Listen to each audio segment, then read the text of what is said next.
Good morning. It's Friday, July 11th. The multi-front war in the Middle East is now 645 days old.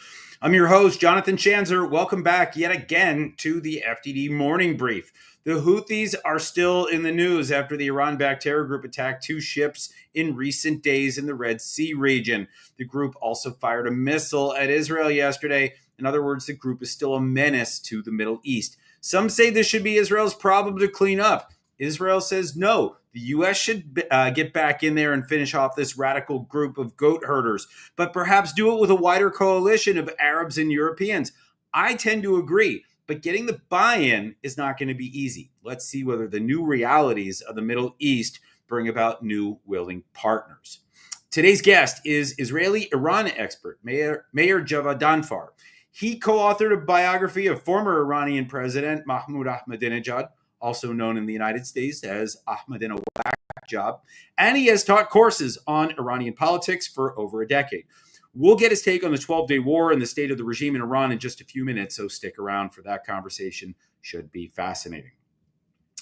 Reports and rumors continue to swirl about yet another hostage deal between Hamas and Israel. And I got to tell you, as much as I welcome the safe return of every hostage, I really don't like how this one is shaping up. Israeli Prime Minister Benjamin Netanyahu reportedly told hostage families that under the terms of this deal, which would last for 60 days, Hamas, not Israel, will decide which hostages get released. But wait, it gets worse. Bibi says that Israel has agreed to begin talks for a permanent ceasefire once the negotiations begin. In essence, this means Hamas would end the conflict on its own terms. Yes, that means Hamas would be allowed to remain in power. And that, as my ancestors would say, is a shanda. And if that sounds bad, just wait. There's more. Hamas has also stated that it won't accept an IDF partial withdrawal from Gaza. The terror group is demanding that Israel exit the Strip completely. That includes the Philadelphia, Netzarim, and Morag corridors. These are positions that the Israelis previously vowed to hold. It's not clear to me if Israel has accepted all of these terms, but there are big asks here from a terror group that got its tuchus handed to it over the course of these last 645 days. It all comes down to the hostages, folks. The Israelis have to play by Hamas rules if they want to bring them all home, and that explains how the region's most powerful military appears prepared to end the war without a clear and decisive win. Now for your headlines. Headline 1, the Trump administration continues to escalate its maximum pressure campaign against Iran. Here's the latest. The U.S. Treasury Department issued a second round of sanctions targeting Iran's shadow banking network, which is just as opaque as it sounds. The IRGC Quds Force leverages this network of front companies to facilitate the sale of oil. It's an illicit business network that has generated hundreds of millions of dollars for the regime to use on its nuclear and ballistic missile programs. Well, at least they did before Israel destroyed the vast majority of those programs. Treasury sanctioned 22 companies. Most of them are located in Hong Kong.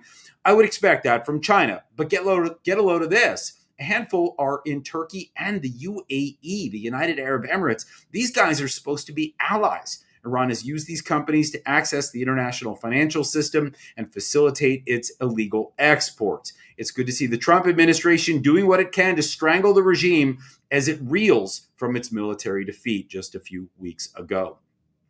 Headline 2, while we're on sanctions, guess who else got slapped with sanctions in recent days?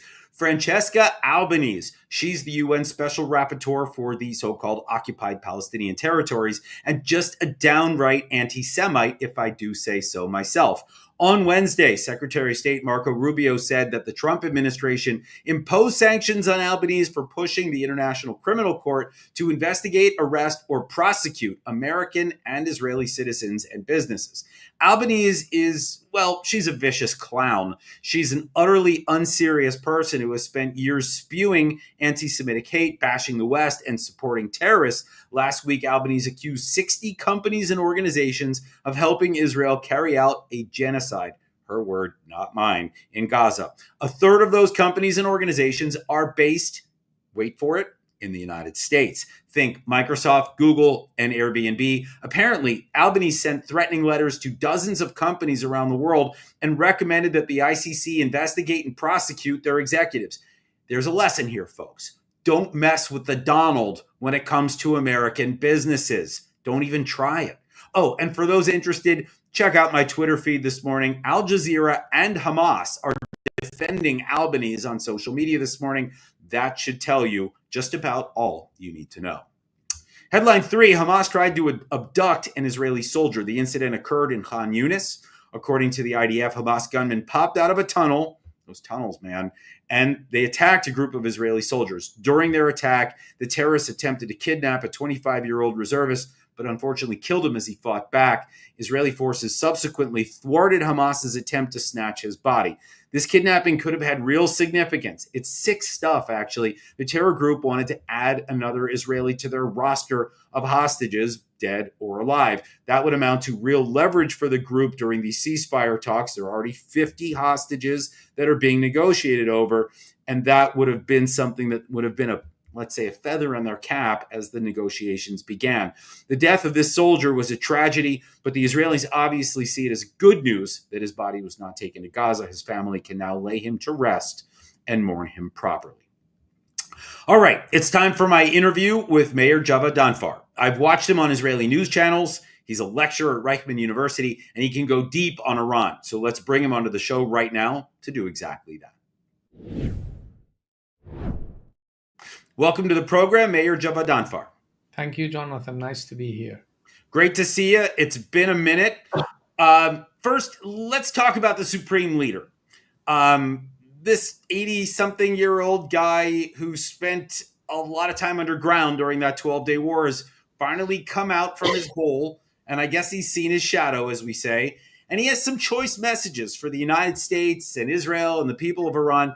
What is the supreme leader, as he calls himself, what is he saying? If I'm not mistaken, his birthday is coming up quite shortly. It has been a very tumultuous time in terms of the damages that the Islamic Republic suffered as a result of this war, and also the damage to the image of the supreme leader who disappeared throughout the war, and unless I'm mistaken, 10 days after it. The fact that this is somebody who has tried to portray himself as a revolutionary, as he calls himself a revolutionary, not a diplomat. He said it in 2013. Somebody who believes deeply of being involved and leading the fight and then suddenly disappearing like this and going and hiding. This is undermined his image inside the Islamic Republic. What I think, Jonathan, has undermined his image even more and has created a major crisis is that there is deep divisions within the Islamic Republic. There are people who want the system to change, to listen to the people of Iran. They believe that the Islamic Republic alone, without the people of Iran, cannot continue in its current trajectory. It needs the support of the people.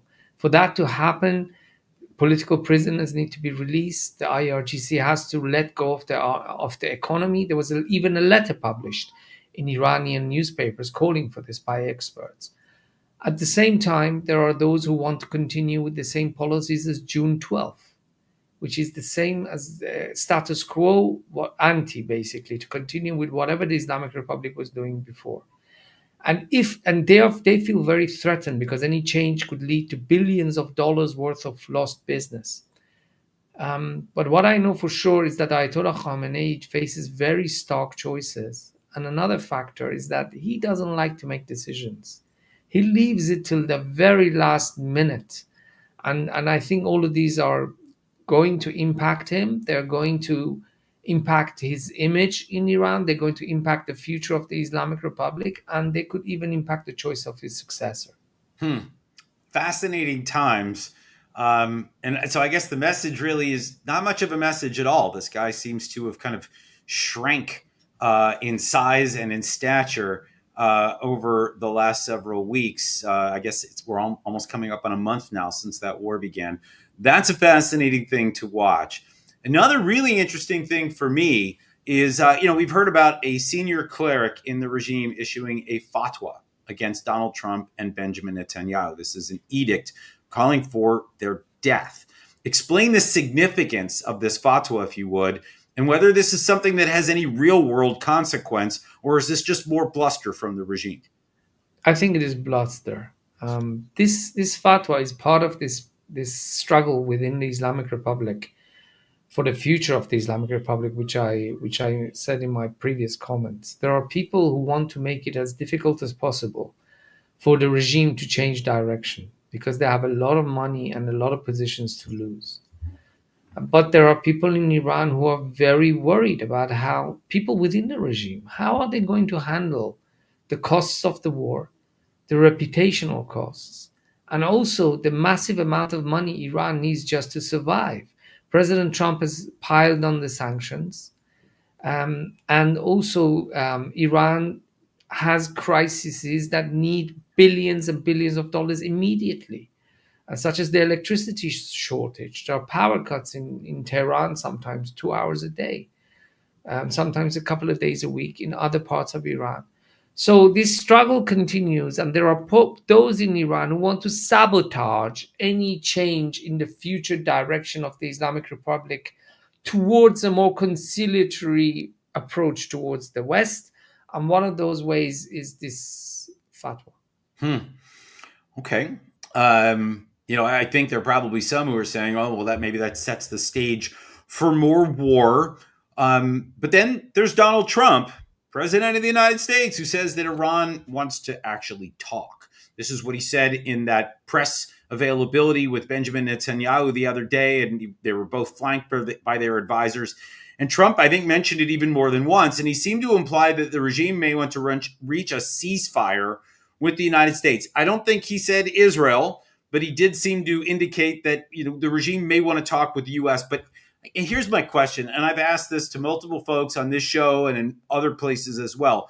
Can the Islamic Republic of Iran still be the Islamic Republic if they aren't calling for death to America, if they're talking to the United States, if they're backing down from the United States? Can this revolutionary regime still be a revolutionary regime? Can they save face as they do something like this?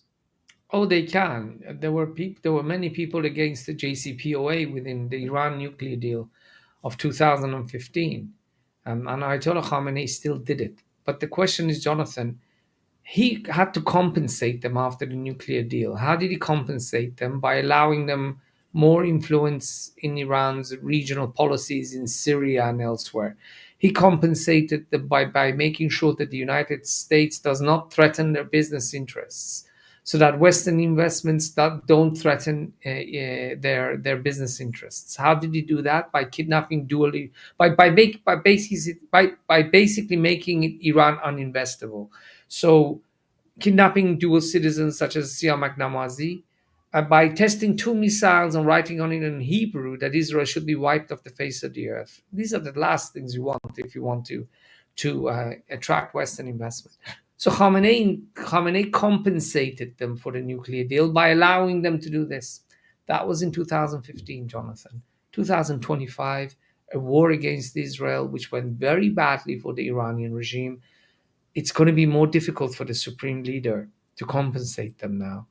And I think this is what makes the domestic struggle for the future direction of the Islamic Republic, first and foremost, so important, so consequential, and also it could be very painful. It could be a very painful struggle within the Iranian regime. I'm not talking about people shooting each other, but very difficult decisions will have to be made, because if they are not made, then the Islamic Republic is going to be at a point of no return on issues such as inflation and failure to produce energy for Iran's economy. These are just some of the issues. I mean, the list goes on.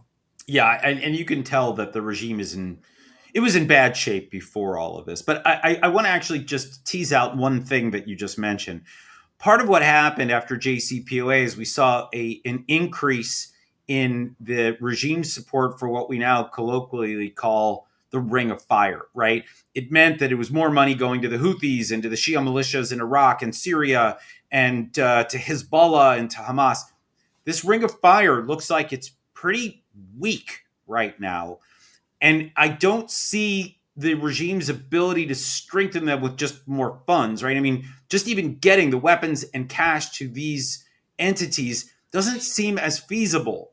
I mean, it's not impossible, but it's much harder now, isn't it? Well, Jonathan, the Islamic Republic had what it called the Ring of Fire for your viewers, consisting of missiles, missile bases, rocket bases, and terrorist bases around Israel's border. They've surrounded Israel on its southwestern border with Gaza, Hamas, on its northern border with Hezbollah, northeastern border with Syria, on our western border with the West Bank through support for Hamas and Hezbollah in those areas. And then there was outer periphery members of the Ring of Fire, which was Iraq and the Houthis. Now the state of Israel has basically taken most of this Ring of Fire and transferred it from around its borders to around Iran's nuclear sites. Let that sink in for a moment. This is what we are witnessing here. And it's not just a ring of fire, it's also a ring of eyes. You have the five eyes, the five intelligence, five countries sharing intelligence: United Kingdom, United States, Australia, Japan, and I think it's New Zealand, if I'm not. But now you have Japan, Australia, Australia, and but UK. now you have a ring of eyes, mostly Israeli eyes, but also American eyes on Iran's nuclear program and missile program. This has been a major defeat. Yeah. And I'm telling you, Jonathan, this is one of the reasons we made a mistake. We made a mistake. The Iranian regime was killing Israelis in the 2000s by, there was 1,000 people killed in the second intifada. If you look at the statistics, I think out of the 94 terror attacks, 66 were carried out by pro-Iran groups such as Hamas and Islamic Jihad. We left it too late. We should have. The Iranian regime should have paid the direct price for its support, for its killing Israelis all these years. We should have done it a long time ago. So they got away for so long that at the end, they got the hubris. They got hubris. They thought the Israelis would never attack, and we attacked. And unbelievable, the turn of events. I do agree that had Israel attacked earlier, you probably wouldn't have suffered the same kind of ballistic missile reprisals that you did. I was in Israel when that war began. I was there for the first 5 or 6 days, and I know it must have been incredibly frightening for many Israelis to endure those attacks. But yeah, had that happened back in 2000, I think that the damage would have been far less. The fear would have been far less. Of course, Israel didn't have Arrow 3 back then to be able to intercept whatever ballistic missiles could have been thrown. But I do think that timing was important here. And I do think that Israel probably pushed things off for a bit. But let me talk about timing of something else. I'd love for you to talk to me about the state of the opposition in Iran. Is there any momentum right now for regime change? I mean, I guess my question to you is, who should we be watching? Are there groups? Are there people that are on your radar? I know you read Farsi, you track what's going on inside Iran. What should we be looking at right now as people talk about the potential teetering, if not collapse, of this regime? I don't see anything, Jonathan, to be honest with you. What I see is a population, many of whose members were suffering from anxiety before this war because of problems such as inflation, pollution, especially inflation. We live in countries that don't have high inflation. Inflation is a terrible ailment on the economy, and also on mental health, because prices are always increasing by 20, 30, 40%, but the wages are only increasing by 10%. So people living in countries with high inflation are always under stress. Where am I going to find the extra 20 or 30% to buy the basic goods, to buy the services? And there was severe problem before the war. Now it's even worse. Now the war, and also the Iranian regime has just kicked out, I saw a number, I have to double check, something like 700,000 Afghan refugees from Iran, some of whom were there illegally. That means there's going to be less people willing to work, and they worked for low wages. They were exploited. All of these, and also the Iranian currency has been falling. A lot of people took their money out of the stock exchange in Tehran. All of this are pushing up inflation even higher. So people are just trying to survive day to day, Jonathan. People are just trying to survive from today until tomorrow. Hmm. I don't see anything in terms of any opposition coming together at the moment. The regime is in fact cracking down on opposition in Iran, on political prisoners. There have been quite a few executions. Um, so this is the situation at the moment, but it could explode. Yeah. It could explode, but it would be like an earthquake. Yeah. Right now on the surface, what I see is people just in terrible shape. Yeah, I think, and you see the fear, you see the arrests as paranoia grips the country, and you just do get a sense of the desperation of everybody all around. Let me ask you one last question before I let you go. Is it time for Donald Trump or I don't know Macron or Starmer or Schultz or whoever to come out and call upon the people to rise up and to bring down the regime? Or do you think that that will just lead to more of the same, where the West doesn't support the people and the people hang themselves out to dry? Is there messaging that the West should be formulating right now to try to bring about some of the change that we all dream of in Iran? I think the people who know more about the advantages of regime change, and the people who want regime change more than anybody else are the people of Iran. You can send whatever message we want. We can, of course, say we want to live in peace with them. With this regime is an impediment to the growth of Iran. This regime is a danger and a threat to the security of Iran.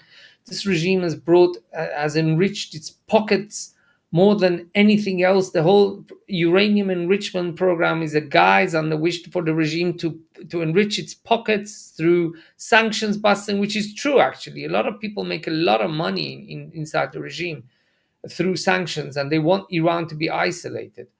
Um, I think people know it, Jonathan. They know it, but at the end of the day, it's their decision. Hmm. It's their decision. We can't make it for it, and we can't make it for them. And I mean, I was only 13 years old when I left Iran, but 8 months after my bar mitzvah. But what I can know from there and talking to Iranians, people in democratic countries have no idea about uprisings, because in our societies in Israel and the US, you go to the protests. God knows how many protests have been here on Kaplan streets against the policies of Prime Minister Netanyahu. Do I worry about being arrested or kicked out of my job, or tortured or being put in prison or executed? Of course not. It doesn't even cross my mind. But in Iran, it does. It's a very dangerous business, Yep. extremely dangerous business. Yeah, a republic of fear. I guess all we can do right now is hope that the people start to organize, do it in a way that feels right to them, or maybe that there are elements of the regime that maybe try to undermine some of these key pillars that have been so toxic. But I do think we are at a fascinating crossroads, a pivotal point in history. I think you've made that clear today. So I want to thank you, Meir Javedanfar, for joining us today on the FDD Morning Brief. Thank you. All right, really interesting conversation there. Here's what FDD has on tap for you today. FDD's resident Lebanon expert David Daoud is out with a piece in Haaretz analyzing Hezbollah's decision to sit out the 12-day war between Iran and Israel. For the terror group in Lebanon, it all boiled down to survival. With Iran's blessing, Hezbollah opted out of the fray to avoid another drubbing from Israel. That's a good thing, but I think we just need to remember here, folks, Hezbollah still has a little firepower left. That's a few, I don't know, tens of thousands of missiles, actually. So let's not forget that there is still a chance of conflict in the future. My colleague Ahmed Sharawi has a piece in Foreign Policy, great publication, about the possibility, of peace between Syria and Israel.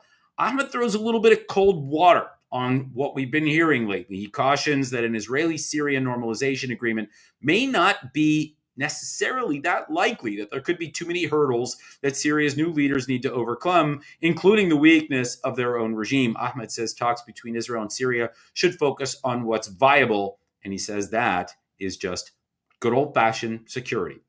Finally, check out the letter to the editor that FDD's Brad Bowman and H.R. McMaster penned in the Wall Street Journal. They emphasize that the Ukraine war is part of a broader battle with China, Russia, Iran, and North Korea, the group of countries that we at FDD like to call the axis of aggressors. Some people just call them CRINC.